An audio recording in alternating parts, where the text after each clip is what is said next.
16 मई 2026 दिन शनिवार को वट सावित्री का व्रत किया जाएगा। ये वो व्रत है जो सभी सौभाग्यवती माताएं धारण करती हैं। इस दिन वट वृक्ष का पूजन किया जाता है।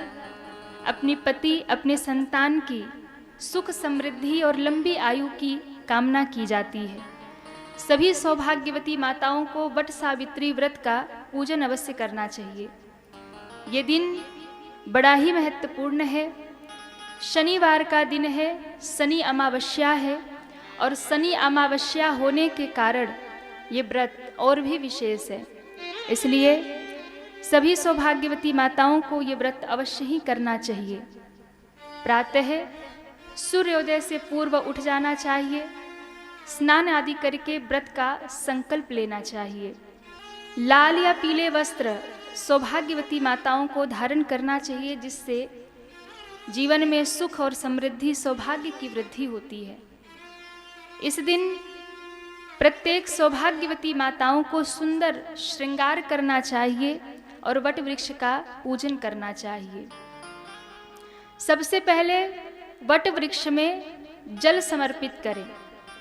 जल समर्पित करने के बाद धूप, दीप, नैवेद्य आदि से वट वृक्ष की पूजा करें और फिर वट वृक्ष में अक्षत, चंदन इत्यादि समर्पित करके, फल इत्यादि समर्पित करके वट वृक्ष की परिक्रमा करनी चाहिए।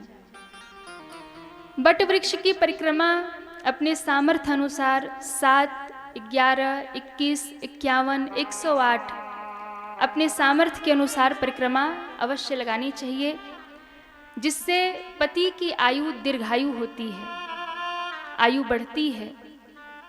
कच्चा धागा या कच्चा सूत वट वृक्ष में लपेटना चाहिए। जितना भी धागा है उसे कभी तोड़ना नहीं चाहिए। परिक्रमा करते हुए उस धागे को वट वृक्ष में लपेटना चाहिए। चना गुड़ अवश्य ही हाथ में लेकर के आप समर्पित करें। चना गुड़ हाथ में लेकर के सावित्री और सत्यवान की कथा श्रवण करें। ये व्रत क्यों रखा जाता है, उसकी कथा अवश्य ही श्रवण करना चाहिए, जिससे जीवन में सुख सौभाग्य बढ़ता है और मनोकामनाएं पूर्ण होती हैं। सावित्री व्रत कथा अवश्य ही श्रवण करना चाहिए। एक ऐसा व्रत जो पति की दीर्घायु के लिए, पति की लंबी आयु के लिए रखा जाता है, जो पति का भाग्य बदल देता है। प्रत्येक सौभाग्यवती स्त्री को ये व्रत धारण करना चाहिए। एक नारी की अटूट श्रद्धा और प्रेम की गाथा, सावित्री और सत्यवान की कथा, ये विश्वास की कथा है, श्रद्धा की कथा है, अटूट प्रेम की कथा है कि सावित्री ने यमराज जी से अपने पति के प्राण वापस ले लिए और अपने पति के प्राण वापस पाने के लिए वो यमराज के पीछे पीछे तक गई और अपने पति के प्राण लौटा कर के ले आई। इसी शक्ति को प्राप्त करने के लिए हमारे जो भी माताएं हैं, सौभाग्यवती माताएं हैं, वो ये व्रत धारण करती हैं। ये हमारे भारत की हर नारी जो सौभाग्यवती माताएं हैं वो ये व्रत रखें। वैवाहिक जीवन में सुख, संतान, सुख समृद्धि पाने के लिए, परिवार की रक्षा के लिए और पति की लंबी आयु के लिए इस व्रत को अवश्य ही धारण करना चाहिए।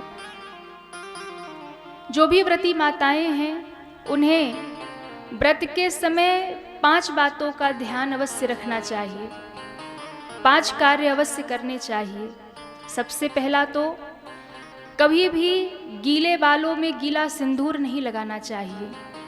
माताओं को चाहिए कि सूखे बालों में सूखा सिंदूर ही लगाए, जो आपका सौभाग्य बढ़ाने वाला है।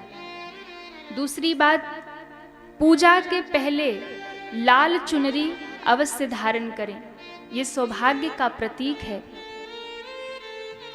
अपने हाथों में लाल रंग की चूड़ियाँ अवश्य धारण करें, जिससे आपके घर में सुख समृद्धि और सौभाग्य बढ़ता है। माताएं इस दिन 16 श्रृंगार करें। अपने मांग में स्वर्ण का मांग टीका इस दिन अवश्य ही धारण करें। 16 श्रृंगार धारण करें, स्वर्ण के आभूषण धारण करें, स्वर्ण का मांग टीका अपनी मांग में जरूर धारण करें।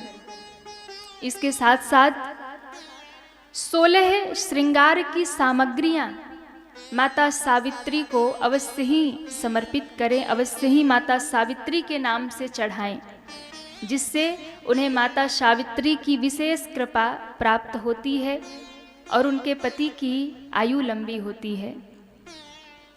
जो भी माताएं हैं, जो व्रती हैं, जो व्रत कर रही हैं, भूल कर भी ये गलती ना करें, नहीं तो उनका व्रत खंडित हो सकता है।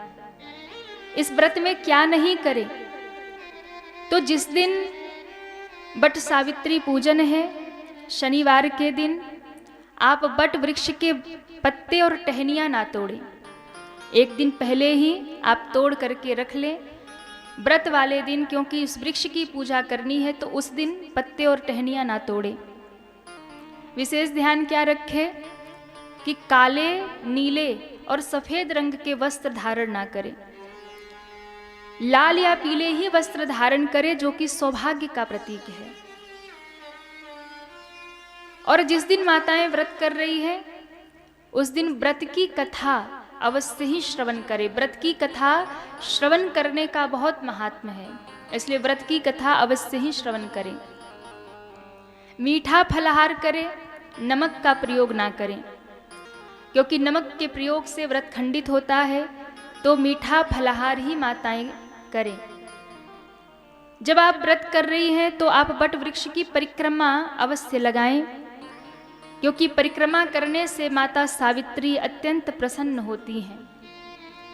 भीगे चने का भोग माता सावित्री को अवश्य ही समर्पित करें, क्योंकि इससे माता सावित्री की कृपा प्राप्त होती है।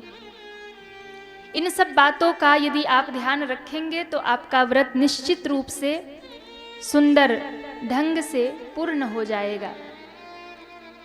बड़ी सुंदर कथा है कि ये प्रारंभ कहाँ से हुई कथा।